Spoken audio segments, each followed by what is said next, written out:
Ito, Isuzu MU-X 2015 model, automatic, 108,427 kilometer. So, PMS po ito at napansin ko pagpaandar at rev.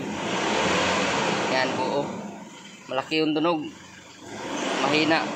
Humatak. Minsan, may sipol yung turbo, minsan wala. Yan, wala. So, ang common issue nitong ganitong model 2015 na 4GK1, yung turbo natin ayaw magsipol dahil yung ABRB, yun, no? Malaki yung tunog. So, common cause, turbocharger solenoid, AVRB. So, tingnan natin yung movement ng actuator sa ating BGS turbo. So, ito yung ABRB. So, may problema. At ito yung movement niya, guys. Yan, tingnan mo yan. Yan, bumaba. Yun. Nahigo. So, baba, taas ang movement.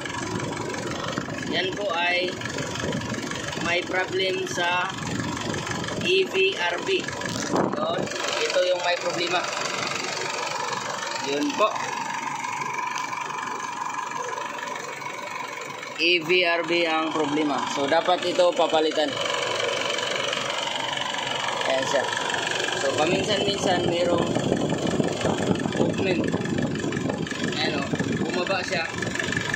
So, wala yung boss pag ganyan. O, yan, umakyat. So, minsan talaga, maramdaman mo yung quick response ng turbo. Pero ngayon, pag nakababa yan, ay wala talaga. So, malfunctioning yung EVRB na ito palitan. Turbo solenoid or EVRB. Ayun po.